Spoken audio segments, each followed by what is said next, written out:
जय माता दी।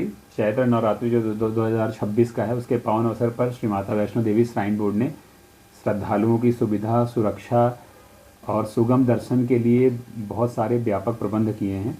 और इस वर्ष भी उम्मीद है कि बड़ी संख्या में श्रद्धालु आएंगे। जैसा कि आपको पता है कि इस बार जो हमारी यात्रा है वो अभी तक लगभग 15.5 लाख पहुंच चुकी है। और तो उसके कारण ऐसा हमें विश्वास है कि यात्रा बढ़ेगी और श्रद्धालु जो हैं वो आएंगे। श्रद्धालुओं की सुविधा के लिए जो हमारा यात्रा मार्ग है उस पर सफाई और पेयजल, बिजली की व्यवस्था है। मेडिकल सेवाओं के साथ साथ सुरक्षा के व्यापक इंतज़ाम किए गए हैं। और किसी को किसी प्रकार की परेशानी न हो, उसके लिए भक्तिमय और दिव्य वातावरण का अनुभव के साथ साथ हमने जगह जगह पर जो है वो मे आई हेल्प यू के डेस्क भी खोले हैं, जो 8 की संख्या में हैं, ताकि सबको जानकारी भी समय पर मिलती रहे और किसी को किसी प्रकार की परेशानी भी ना आए। और जैसा कि आपको पता है कि जो हमारा नवरात्र होता है उस पर हम फूलों से सजावट करते हैं।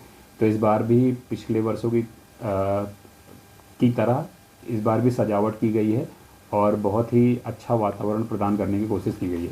आपको पता है कि नवरात्र जब भी होता है तो नवरात्रों में जो हमारे सिंगर्स होते हैं लोकल, और जो देश विदेश के दिग्गज गायक होते हैं, मैं बोलूँगा देश विदेश का मतलब जो हमारे देश के दिग्गज गायक हैं और लोकल स्तर के जो गायक हैं, प्रतिभावान भजन गायक हैं, वो सभी लोग माँ के दरबार में जो अटका का एरिया है वहाँ सुबह और शाम जो है वो भक्तिमय संगीत के साथ दरबार में अपनी हाजिरी भी लगाएंगे। और श्राइन बोर्ड का हमेशा से एक प्रयास रहा है कि हमारी जो व्यवस्थाएं हैं वो श्रद्धालुओं पर केंद्रित हो, जिससे प्रत्येक जो भक्त है वो माँ के दरबार में जब आए तो एक उसको आध्यात्मिक अनुभव हो। तो इस पर श्राइन बोर्ड हमेशा करता है प्रयास। और आपको ये भी मैं बताना चाहूँगा कि जो हमारे प्रमुख भोजनालय हैं वहाँ व्रत रखने वाले जो श्रद्धालु हैं उनके लिए भी भोजन की व्यवस्था, फलाहार की व्यवस्था भी की गई है। और दिव्यांग जो हमारे श्रद्धालु जन हैं उनको भी हम प्राथमिकता देते हुए निःशुल्क बैटरी कार सेवा, जो पिछले वर्षों की तरीके से पोनी सेवा उपलब्ध कराई गई है। और साथ ही साथ इस बार आपने देखा है कि जो यात्रा हमारी है तो उसमें जो ऐड हुआ है, जो चीज़ें कुछ जोड़ी गई है, जैसे साधना कक्ष जोड़ा गया है और यज्ञशाला में लोग हवन कर सकें उसके लिए व्यवस्था की गई है। तो जो श्रद्धालु आ रहे हैं उसका भी लाभ ले सकते हैं पूरा। और मैं आपको फिर बताना चाहूँगा कि श्राइन बोर्ड जो है भीड़ की प्रबंधन में, आपदा की किसी स्थिति में निपटने के लिए, आग वगैरह कुछ ऐसा होता है उसके निपटने के लिए सभी संबंधित जो एजेंसियां हैं उनके साथ एक कोऑर्डिनेशन भी स्थापित किया है, ताकि हम जो भी हमारा रिस्पांस रहे वो बहुत तेज़ रहे और किसी को किसी प्रकार की परेशानी ना आए।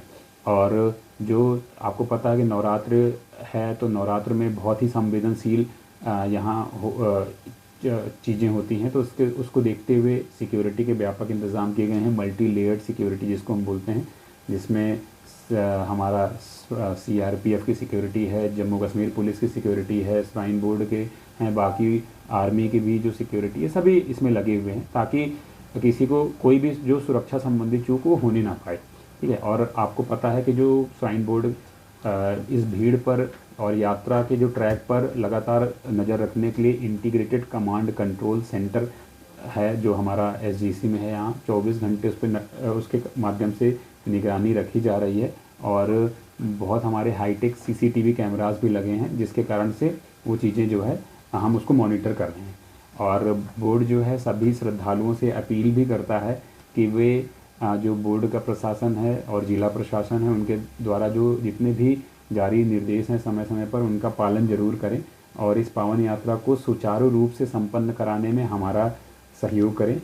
और मैं आप सभी से, आपके माध्यम से सभी विदेशवासियों को माँ वैष्णो देवी जी की असीम कृपा आप सब पर बनी रहे, मैं उनके लिए कामना करता हूँ। और आप सभी को नवरात्र पर्व की बहुत बहुत शुभकामनाएं। धन्यवाद। जय माता दी।